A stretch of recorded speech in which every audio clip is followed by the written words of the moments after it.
spécialiste des choses d'église. C'est un enseignant redoutable, profond de la parole de Dieu. C'est un homme de Dieu loyal. C'est un homme de Dieu dévoué, de foi. C'est un homme d'impact. Alléluia. Il a sillonné l'Afrique sous le mandat, sous la commission de Winner Chapel, sous la direction et sous le ministère de l'apôtre, de l'évêque David Oyedepo. Il a servi pendant de longues années à Winner Chapel, loyalement, et aujourd'hui, il est pasteur d'une église qui tend à devenir l'une des plus excellentes de ce pays. Dis-moi un bon amen. Je voudrais que respectueusement, avant que je dise son nom, tu puisses te tenir debout pour m'aider à le recevoir, pour m'aider à accueillir et à honorer la grâce qui est sur un tel homme. La Bible dit que de tels hommes reçoivent un double honneur.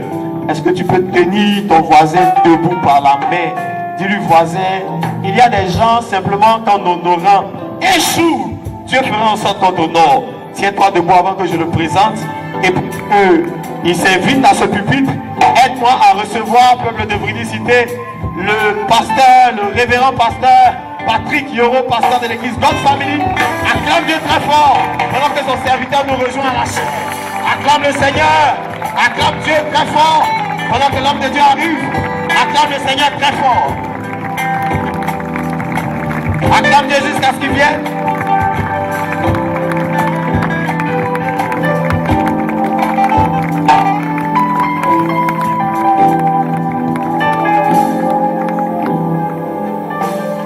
Alléluia. Si tu es là pour avoir une rencontre avec Dieu, lève ta main gauche et crie un victorieux. Alléluia. Amen. Gloire à Dieu. Il m'est difficile d'intervenir sans qu'on adore le Seigneur. Je voudrais qu'on lève les mains vers le Seigneur, de nous parler. Amen. Gloire à Dieu. Amen. Aide-moi à dire à ton voisin, Dieu te fera du bien ce soir. Non, je n'ai pas entendu. Et s'il ne te le dit pas, dis à toi-même, Dieu me fera du bien ce soir. Ou du moins, Dieu me fera du bien ce matin. Dieu me fera du bien ce matin. Avec le groupe de louanges, je voudrais qu'on lève les mains vers le Seigneur, on l'adore, pour nous apprêter à recevoir la parole de Dieu.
Mais assieds-toi confortablement.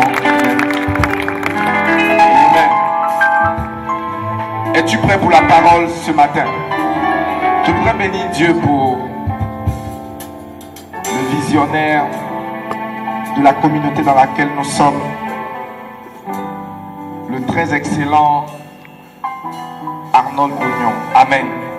Je crois que c'est un homme de Dieu avec lequel, pas seulement la francophonie, mais avec lequel le monde devra compter dans les années à venir. Je crois que Dieu est en train de le préparer, le façonner. Et je pense et je crois du fond de mon cœur, en raison des choses que le Seigneur m'a dites personnellement sur lui, que sa voix portera très loin et très haut. Je voudrais, c'est vraiment un honneur pour moi de m'associer à son ministère. Chez nous, on a l'habitude de dire à God Family, mieux vaut suivre une personne qui est en train de monter que de suivre une personne qui est en train de descendre. Et moi, je crois que c'est une personne qui est en train de monter. Grand honneur pour nous d'être là. Je voudrais bénir Dieu pour la vie de tous les hommes de Dieu qui sont là. C'est une ligue qui est en train de se former. Mon cher frère, le pasteur Vanier, la prophétesse Zoku, le prophète Adams et tous ces hommes de Dieu, que Dieu vous bénisse. Amen. J'ai 40 minutes pour vous parler, mais je ne peux pas vous parler sans présenter mon pasteur. C'est mon pasteur qui me rend ministère. Je voudrais vous présenter Madame Yoro, Chantal, mon pasteur. Acclamons le Seigneur pour mon pasteur. Amen. Le pasteur de la communauté, c'est le pasteur, mais le pasteur du pasteur, c'est son épouse. Amen. Et je ne le dis pas pour la forme. C'est une excellente enseignante de la parole de Dieu, avec des révélations claires, précises, une manière de communiquer la pensée de Dieu avec précision, et elle te fait absorber les choses compliquées et difficiles comme si elle s'était assise avec Dieu quand il écrivait la Bible. J'apprécie Dieu pour sa vie, pour la qualité de non seulement ce qu'elle est et ce qui sort d'elle.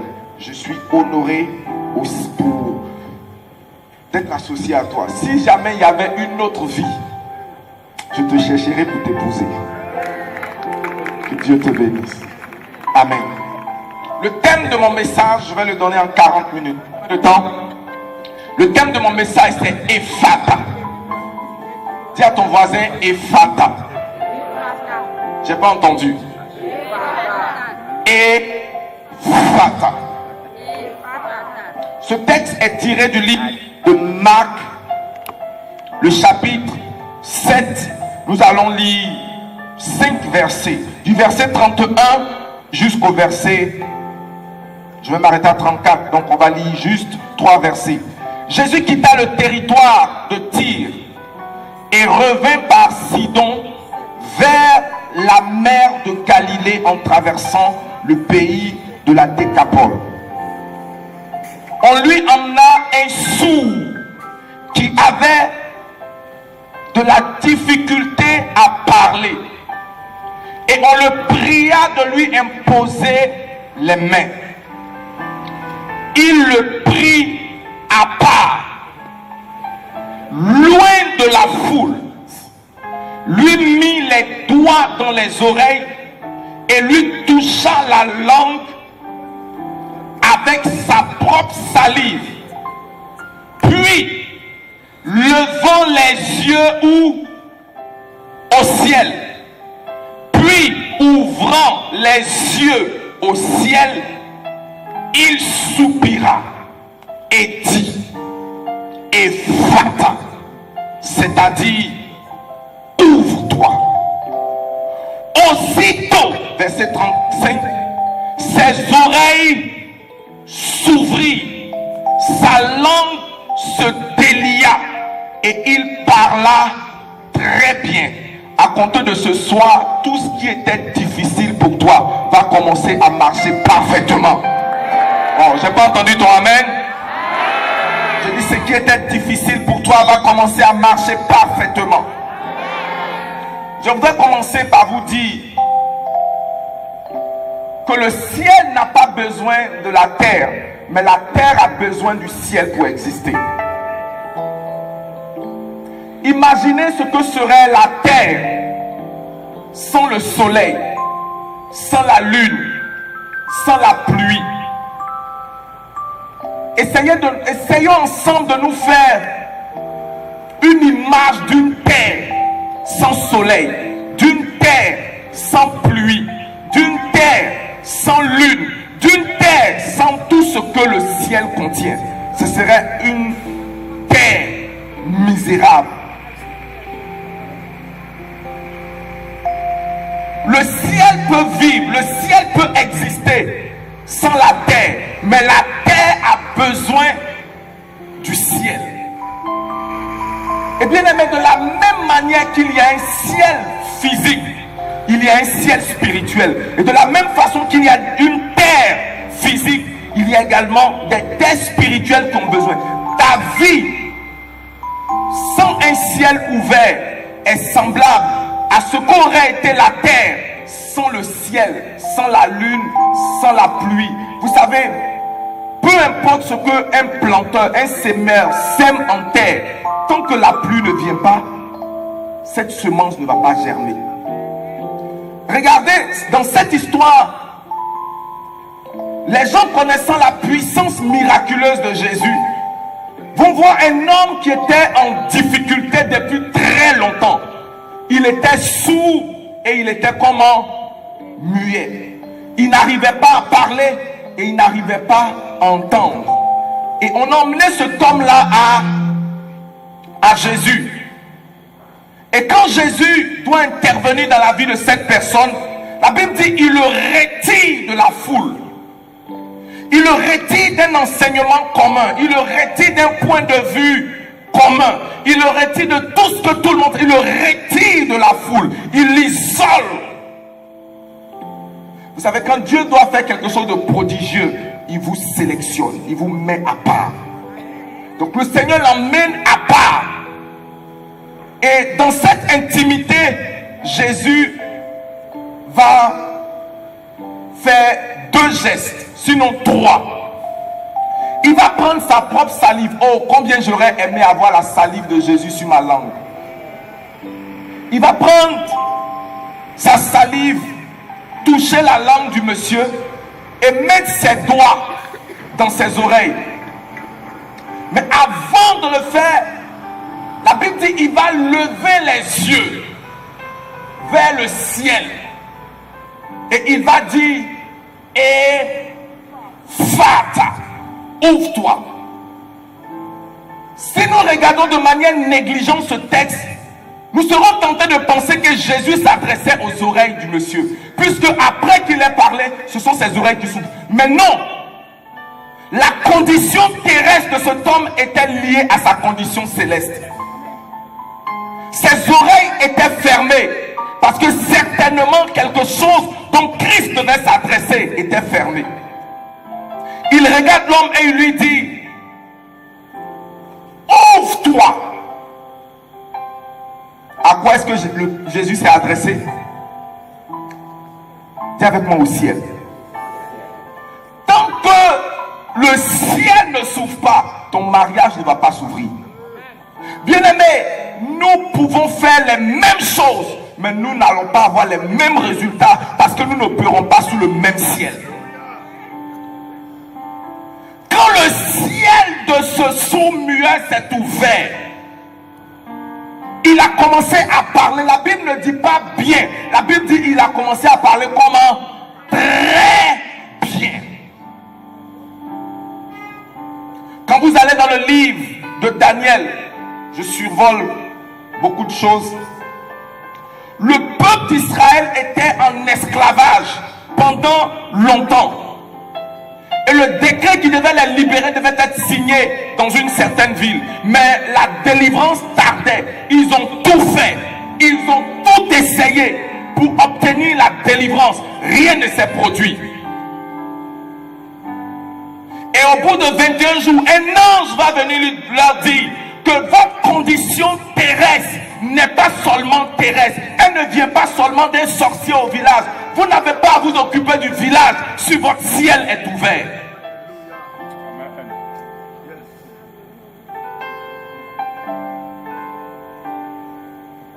Voici un homme d'affaires dans l'Ancien Testament qui s'appelait Isaac. Il menait la même activité que les gens de son entourage. Ils avaient tous la même affaire. C'était des bergers.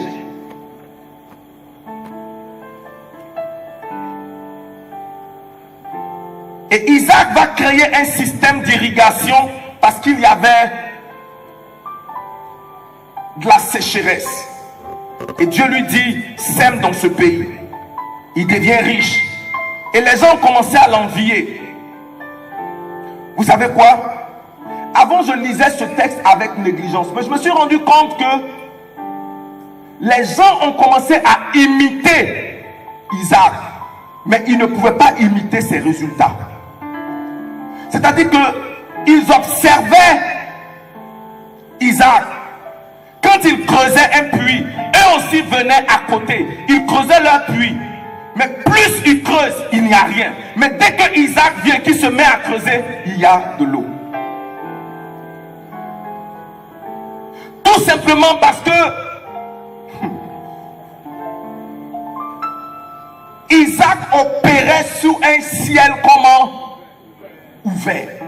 Donc partout où il se déplaçait, il y avait une interprétation terrestre de ce qui se passait dans son environnement céleste. Bien aimé, ce n'est pas l'endroit où tu vis qui dépend. Ce n'est pas l'endroit où tu es localisé qui dépend l'impact de ton ministère. C'est le ciel sous lequel tu opères. Même Jésus a eu besoin que le ciel soit ouvert sur sa vie. Tu n'as pas à te préoccuper de ce qui se passe sur la terre. Car ce qui se passe sur la terre est un reflet, est une évidence. Il dit, je vous ai donné les clés du royaume. Et tout ce que vous allez permettre, et tout ce que vous allez interdire. Bien-aimé, après ce programme, non pas après, pendant ce programme,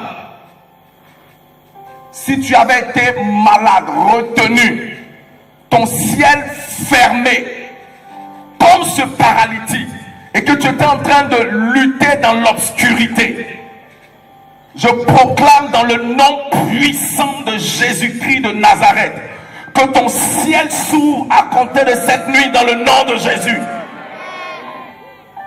Bien-aimé, j'ai connu des difficultés jusqu'à ce que je m'adresse à la porte de qui pouvait dépendre mon futur sur la terre. Tu peux frapper aux portes des hommes. Tu peux faire les mêmes activités comme les contemporains d'Isaac faisaient les mêmes choses que eux. Souvent même, ils faisaient plus que lui, mais ils n'avaient pas les mêmes résultats. Parce que ce qui se produit sur la terre dépend du surnaturel. Tu sais, Dieu va mettre son sur dans ton naturel.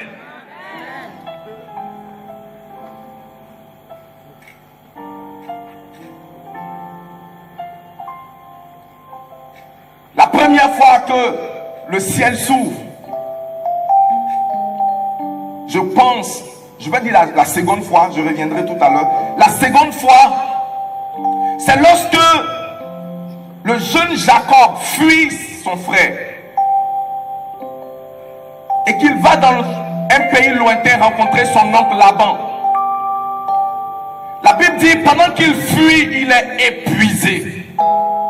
Il ne sait plus quoi faire. Il courait, mais dans sa fuite, il n'avait jamais visité son oncle. Il ne savait pas exactement, il n'avait pas une cartographie, il ne savait pas exactement où aller. Sa tante, enfin sa mère lui a dit, va dans tel endroit, mon frère est là-bas, il va te recueillir jusqu'à ce que la colère de ton frère soit apaisée. Et dans sa fuite, il va se mettre à courir. Enfin, il arrive quelque part, il prend une pierre, il se couche. Et pendant qu'il est en train de dormir, il va voir une activité entre le ciel et la terre. Il va voir des anges monter et descendre. Bien aimé, le début de l'histoire de Jacob va commencer cette nuit-là. Quand il vit le ciel ouvert et qu'il vit des êtres célestes monter et descendre. Quand il s'est réveillé, vous savez, le ciel ouvert, c'est Dieu prenant le relais sur tes limites. C'est la grâce de Dieu qui prend le... Il avait tout fait, il était épuisé. Il ne savait pas où aller, les choses étaient difficiles. Il a pris même pour appui, pour soutien, pour coussin, une pierre. Il était au bout de ses forces. Il était au bout de ce qu'il pouvait faire. Bien aimé, il s'est endormi cette nuit-là sans savoir ce qu'il attendait demain. Et dans cette nuit, il a eu une rencontre angélique. Il a eu une rencontre surnaturelle. Le ciel s'est ouvert sur sa vie. Et sa vie n'a plus jamais été la même. À compter de cette nuit, je vois le ciel s'ouvrir sur ta vie.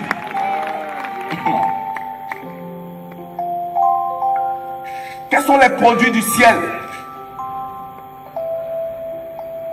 Quand le ciel s'ouvre, Dieu lui-même descend. Et la Bible dit quand Dieu a fait l'homme dans le jardin, il descendait. Vous allez voir dans la Bible plusieurs opérations. La nourriture que Dieu a donnée au peuple d'Israël dans leur traversée du désert, c'était une nourriture qui était préparée par les fours du ciel. Et Dieu les nourrissait de la nourriture du ciel. Dieu va te nourrir du ciel. Oh, j'ai pas entendu ton amen. Je dis Dieu va te nourrir de manière surnaturelle. Quand Élie s'est trouvé en face des prophètes de Baal, le feu qu'il a invoqué, ce feu-là est venu d'où? Du ciel.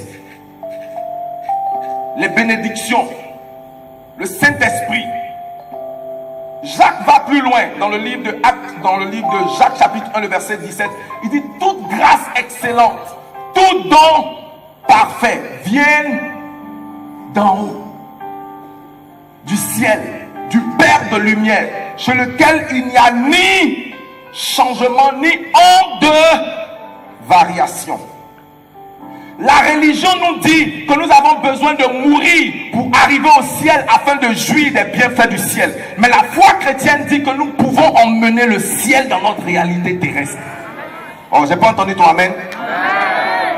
Je vais te choquer ce matin. Dis avec moi, pasteur, choque-moi.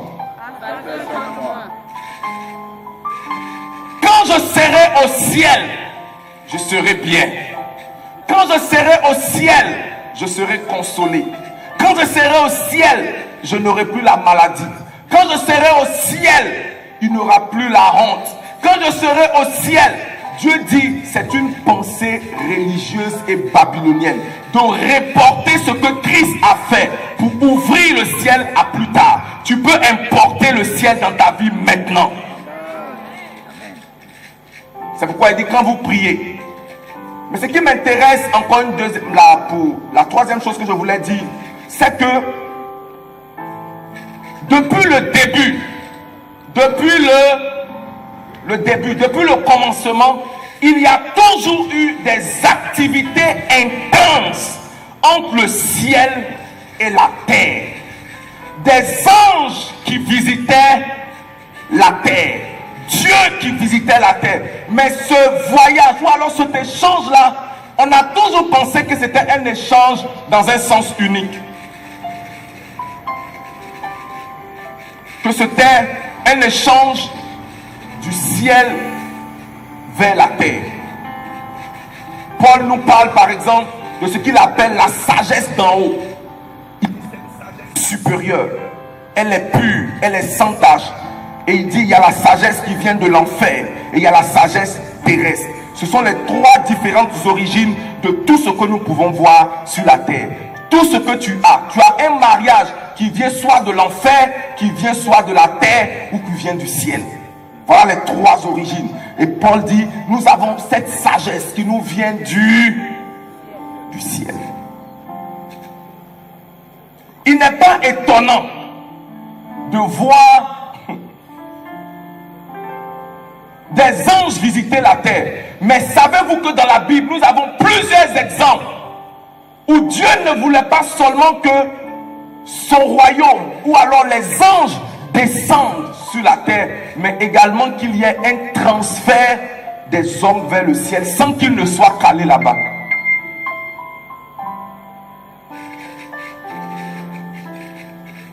La première personne qui n'a pas eu une tombe s'appelle Enoch.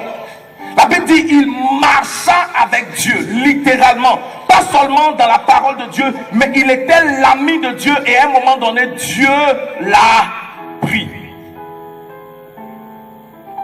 La Bible nous parle de Élie qui a été emmené dans un tourbillon. Et plus tard, quand vous lisez votre Bible, que vous voyez dans le livre de...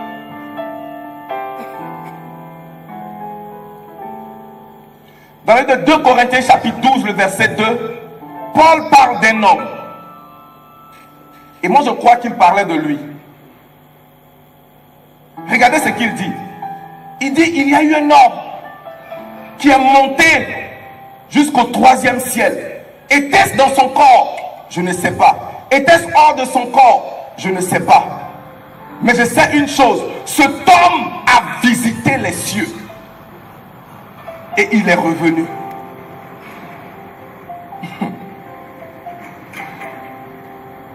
Au cas où cela peut te choquer, l'apôtre Jean, sur l'île de Patmos, n'a pas eu besoin de mourir pour visiter les cieux. Donc nous sommes dans un temps où nous n'avons pas à avoir une image prophétique du paradis à venir. Moi je crois que l'enfer n'est pas ouvert, mais je crois que le ciel est ouvert. Oh, est-ce que ce que je dis est assez fort? Bien-aimé, il arrive des temps dans ta vie où non seulement tu seras visité par les anges, mais Dieu t'emmènera à visiter sa félicité. Tant que ton ciel ne s'ouvre pas, les choses seront pénibles et dures pour toi. Alors que dois-je faire pour que mon ciel s'ouvre? Dans le livre de Matthieu, le Seigneur dit, je vous ai donné les clés du royaume. Et ces clés-là aident non pas à ouvrir des portes terrestres, mais aident à ouvrir les portes célestes. Je vous donne les clés. Pourquoi pas une clé? Parce qu'il y a plusieurs clés. La première clé, c'est la clé de la justice. Dis avec moi la clé de la justice. Dans 2 Corinthiens, il dit, quand je fermerai le ciel, afin que la pluie ne tombe pas, lorsqu'il y aura des sauterelles qui vont être envoyées, il dit, si mon peuple sur lequel est invoqué mon nom s'humilie, prie, cherche ma face, se détourne de ses mauvaises actions. Donc ton ciel se ferme personnellement lorsque tes actions contredisent le standard de vie du ciel. Alors pour que ton ciel s'ouvre à nouveau, tu as besoin de mettre de côté cette vie qui n'honore pas le Seigneur.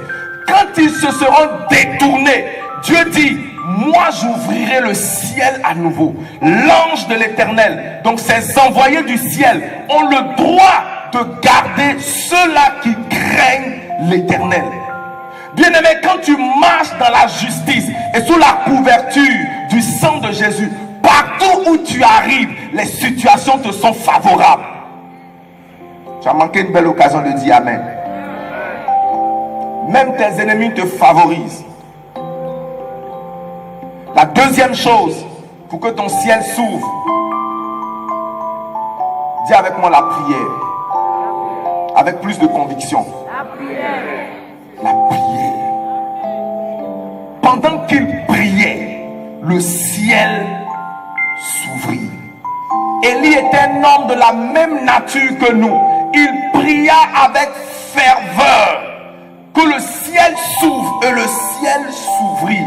Bien-aimé, tu ne peux pas prétendre, tu peux venir à l'église, tu peux être religieux, mais quand ton ciel s'ouvre, il s'est véritablement ouvert. Des choses étranges commencent à se passer dans ta vie. Je voudrais que tu laisses tomber le manteau. pour dire que assez c'est assez. Il est temps que quelque chose de différent se produise dans ma vie.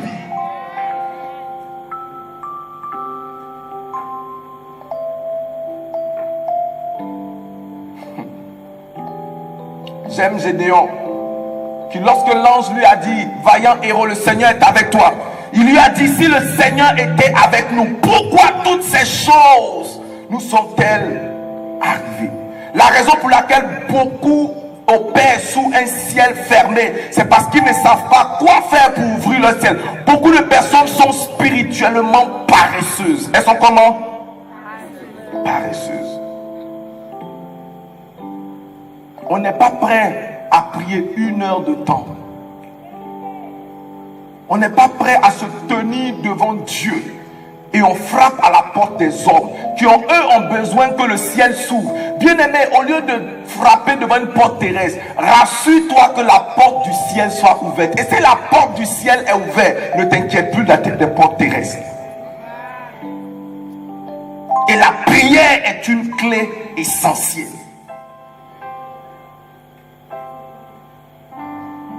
Je veux parler même de la vie de prière.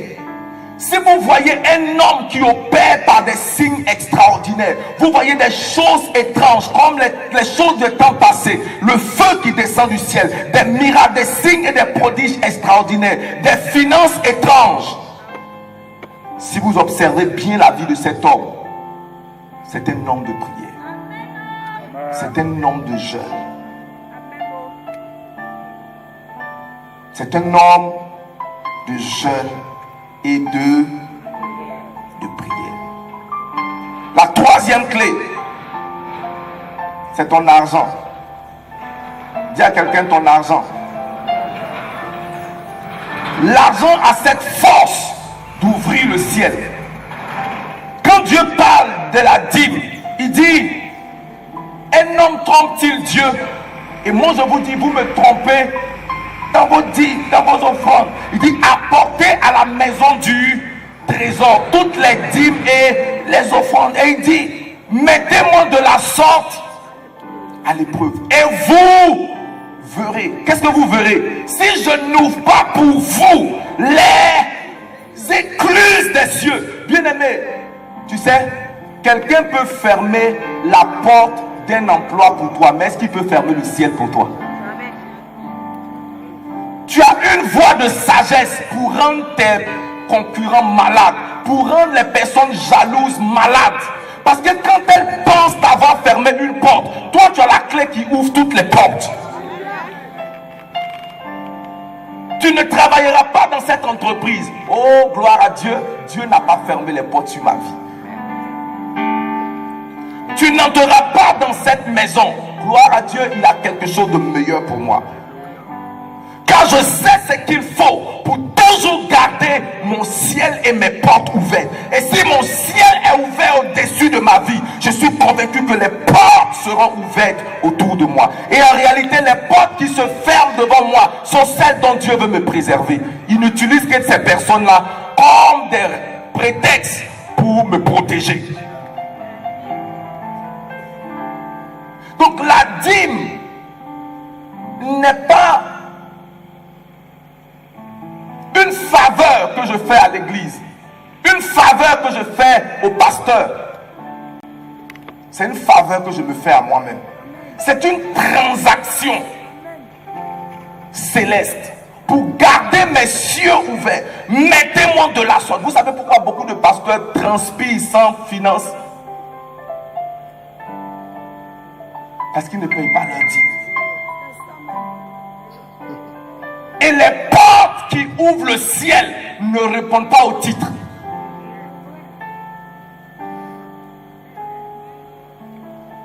Mon fils Inabo a fait un post, il dit, quand tu te présentes devant une porte, la porte ne respecte pas ton titre. Il dit, je suis le directeur général, ouvre-toi. Non, la porte répond aux clés. Si tu as la bonne clé, elle s'ouvre.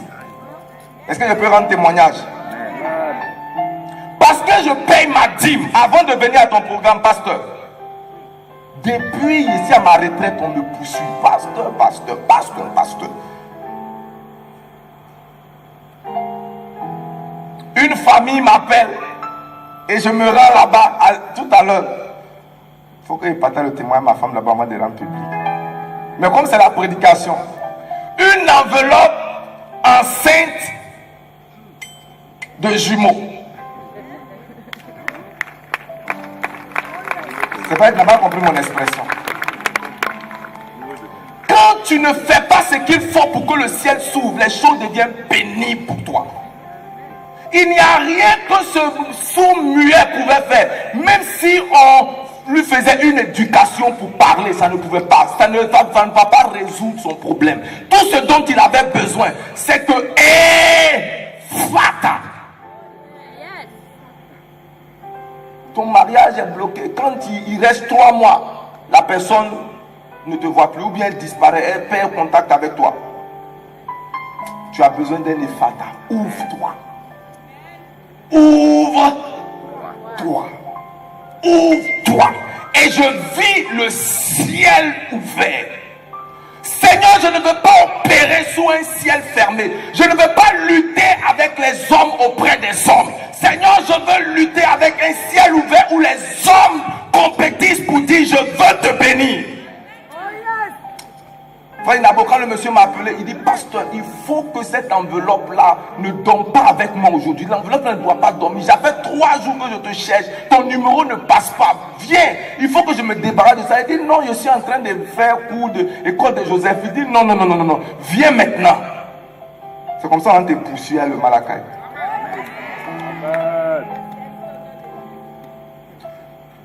Bien aimé, quand ton ciel est ouvert, les bonnes choses te poursuivent. Parce que qu'est-ce qui vient de ciel?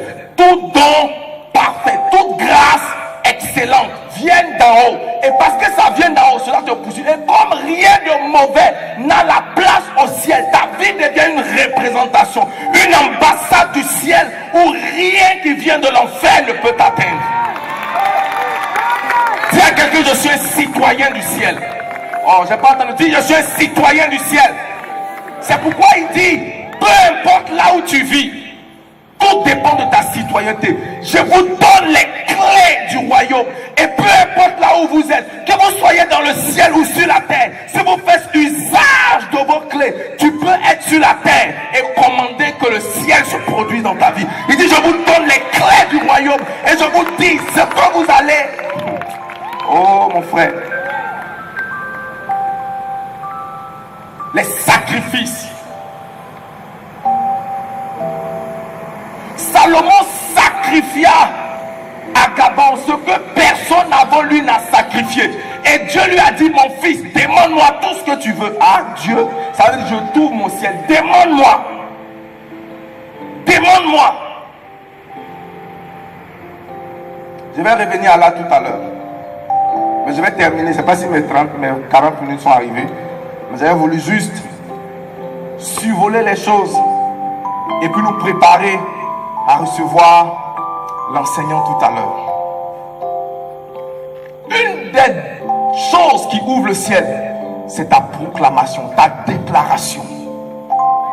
Qu'est-ce qui sort de ta bouche? Il dit la vie et la mort sont au pouvoir de quoi? Ne dis jamais c'est une erreur. Car l'ange n'attend pas, revient. Les anges exécutent ce qui sort de ta bouche.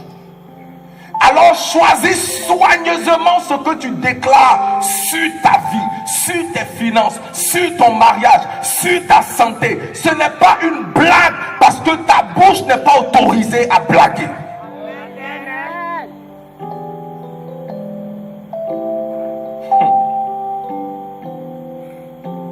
Il dit, les paroles que je vous ai annoncées sont comment? Esprit et vie. Donc chaque fois que Dieu parle, il émet des esprits. Il enfante des esprits par sa parole. Donc chaque fois que Dieu dit quelque chose, il y a un esprit. Les paroles que je vous ai annoncées. Donc esprit et vie. À cette nuit, je veux connecter quelqu'un à un ciel, sinon à ses cieux ouverts de manière permanente. La dîme maintient ta vie de manière constante. Le pasteur ne m'a pas envoyé. Je fais rarement des appels de fonds. Ça, ce n'est pas un appel de fonds. Tu es au bout du rouleau. Et il te semble comme cet enfant qu'il n'y a rien en perspective. Seigneur, ce n'est pas ma langue qui est le problème. Ce n'est même pas mon niveau d'études qui est le problème. Ce n'est pas là où je suis né, parce que Jésus était né à Nazareth. Ce n'est pas mon éducation, c'est le ciel sous lequel j'opère. Oh, mon ciel. Et parce que Christ priait et qu'il a fait toutes ces choses qui permettent qu'il y ait un échange entre le ciel et la terre. À ce programme particulier, Dieu a donné l'inspiration à son serviteur. Il dit, et je vis les cieux ouverts. Est-ce que tu les as vus ouverts comme moi? Touche ton voisin, dis le voisin, est-ce que tu les as vus? Bien-aimé, tu seras étonné de voir que ton voisin qui est à côté de toi, qui dort non loin de toi, que dans les mois qui arrivent, sa vie va commencer à changer parce qu'elle va commencer à opérer sur des cieux. Comment? Sa paralysie va s'arrêter. Sa surdité sera ôtée. Son infirmité sera ôtée. Le nom de Jésus sera évident, palpable dans sa vie. Je vais t'emmener à sacrifier sur l'autel ce soir. Sous l'autel de Dieu. Par la grâce de Dieu, cet homme de Dieu fait les choses comme je les entends et comme je veux. On ne fait pas un programme à crédit, on dit ok, venez maintenant, il reste tant à payer, il y a la salle qui n'est pas payée. Le budget de la manifestation est couvert. Donc ce n'est pas quelque chose qui est fait parce qu'il y a une facture en dessous. C'est pour ton bien. C'est pour ton bien. Tu veux apporter sur l'autel de Dieu. Je voudrais, pour nous aider, mentionner des chiffres. Entre 50 et 100 000 francs. Je vais demander à la chorale de se mettre en place. Avant cela, tu es là parmi nous. Et tu n'as pas encore fait de Christ le Seigneur et le Sauveur de ta vie. C'est là où tout commence. Avoir son nom inscrit dans le ciel. Devenir un citoyen du ciel. Parce que si le ciel ne te connaît pas, tu ne peux rien commander du ciel. Tu ne peux rien vivre du ciel. Tu ne peux rien vivre de miraculeux si tu n'es pas reconnu dans le ciel. As-tu ton nom inscrit dans le livre de vie? As-tu accepté Christ dans ton cœur comme ton Seigneur et ton Sauveur personnel? Si tu es là ce matin, que tu n'as pas encore fait de Christ le Seigneur et le Sauveur de ta vie, je voudrais vous inviter à baisser la tête. Baisse la tête. Tu veux dire oui au Seigneur Jésus. Seigneur, je suis fatigué. Ma vie ressemble à la terre sans soleil, à la terre sans pluie, à la terre sans la lune. C'est la catastrophe. Ma vie est informe. Elle est vide. Elle est désastreuse. J'ai besoin de toi. J'ai besoin des signes du ciel. J'ai besoin que la lumière qui vient du ciel éclaire ma terre. La terre ne peut pas produire de la lumière par elle-même. Elle ne reçoit que la lumière qui vient du ciel. La terre ne peut pas produire de la pluie par elle-même. C'est par le mécanisme du ciel. Seigneur, arrose ma terre. Fais-moi du bien. Tu veux accepter le Seigneur dans ton cœur comme ton Seigneur et ton Sauveur? Amen. Lève ta main. Tu veux dire oui au Seigneur Jésus. Lève ta main. Je vais t'encourager à te tenir debout. Tiens-toi debout. Si tu as levé ta main, tiens-toi debout. Il n'y a aucune honte à faire de Christ le Seigneur, le Sauveur de sa vie.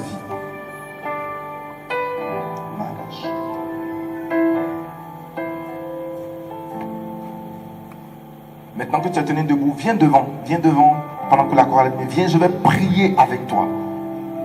Je vais prier avec toi.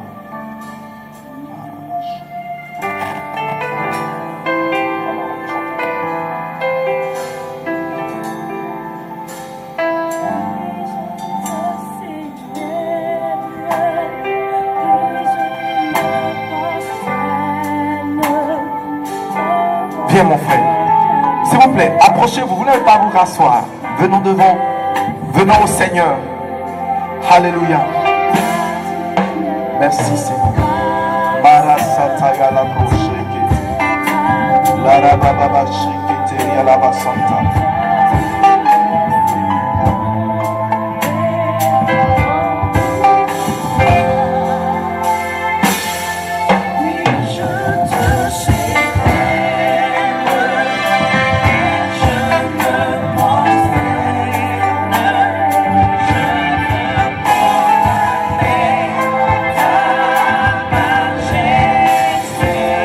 Alléluia, continue d'approcher. Viens à Jésus.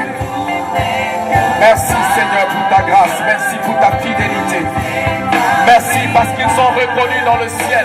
Tu dis il y a la joie dans le ciel pour une âme qui se répand. Merci parce que le ciel se préoccupe de la terre. Béni sois-tu parce que tout ce qui est bon nous vient de toi. Tout ce qui est bon, tout ce qui est bon nous vient de toi. Tout ce dont nous avons véritablement besoin nous vient du ciel. Seigneur, il n'y a rien de bon que la terre puisse produire. Tout don parfait, toute grâce excellente.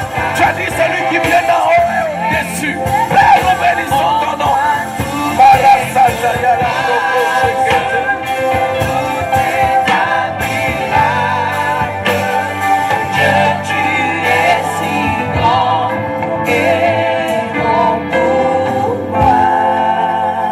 Mettez votre main sur votre poitrine et répétez ces mots après moi. Seigneur Jésus, je te donne mon cœur. Pardonne mes péchés. Lave-moi par ton sang. Fais de moi ton enfant. Donne-moi un cœur nouveau. Et inscris mon nom dans ton livre de vie. Ce matin, j'ai décidé pour Jésus. Mes peines sont terminées. Ma vie passée est terminée. Je suis enfant de Dieu. Au nom de Jésus-Christ. Amen. Alléluia. Nous avons une équipe qui va vous recevoir et prendre vos